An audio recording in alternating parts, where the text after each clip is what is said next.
BOLA TINUBU versus Peter Obi. I mean, what kind of disrespectful comparison is this, right? In 2019, I learned about Peter Obi for the first time when he was chosen by Abubakar Atiku as his vice president candidate. Honestly, it was cute at the time, since a vice president is just a figurehead anyway. But this year, he has been trending upward because many are fantasizing about a third force candidate potentially and miraculously somehow making a way into Aso Rock. Honestly, if this was a prayer warrior contest, he may have a chance. A little while ago, I heard Peter Obi on an interview talking about how he was able to save a 75 million naira he could have squandered like everyone else. Honestly, I shook my head. To me, this was an indication that Peter Obi has no idea how Nigerian politics work outside of Anambra. I don't like to speak in absolutes, so miracles do happen. Maybe he does have a chance. On social media, I know the feeling. As a Nigerian, I feel the pain too. I was that guy who terribly and badly wanted a third force to win and take over in the person of Showore in 2019. Just like me at the time, I think Peter Obi's followers are delusional.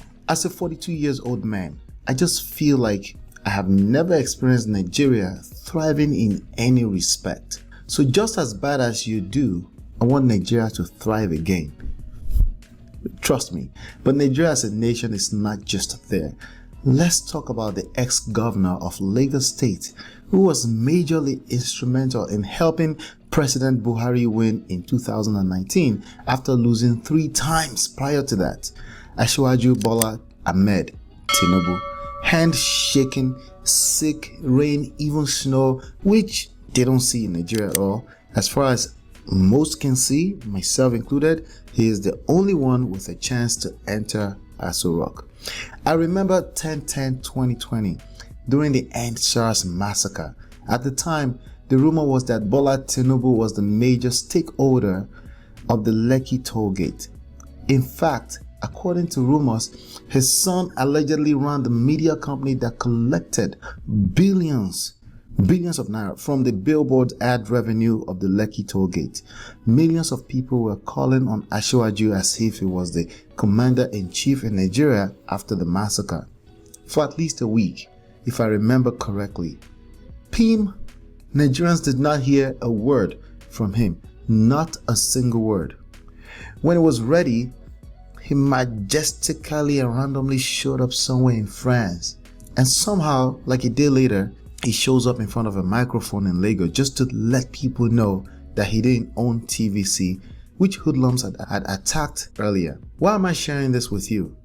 In assessing Nigerian politics as a study, who do you think have a better understanding between these two, Obi or Tinubu?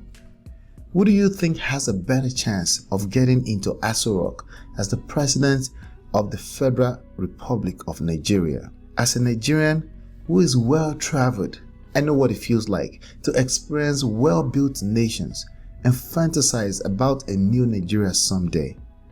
It's a painful feeling. And these are sizable books. They are minimum 200 pages.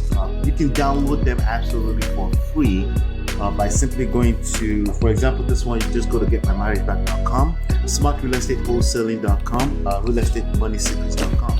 So yes, I am a 3 times author. Those books are out there for your consumption, and they are also available everywhere on Amazon, anywhere they would pick up books. So in case you prefer a physical book like that. Peter Obi is trending because social media is fantasizing about a new Nigeria, while there is a whole conversation that needs to be had about the power sector in Nigeria. If Nigeria remains in this present state from an economy standpoint, Asiwaju owns that seat, even though Atiku is promising to generate more power.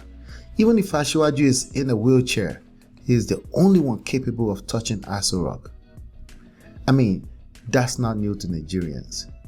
Nigeria allegedly had a dead president for 6 months in the person of the late President Yaradua. Peter Obi Again, what business does he have in the Aso Rock? Is there a prayer meeting going on there? Peter Obi, to me, is sounding like President Buhari in 2014, who couldn't wait to get into Aso Rock and start arresting people for corruption. If you remember in 2015, after winning the elections, he did not appoint his ministers and members of his cabinet for months.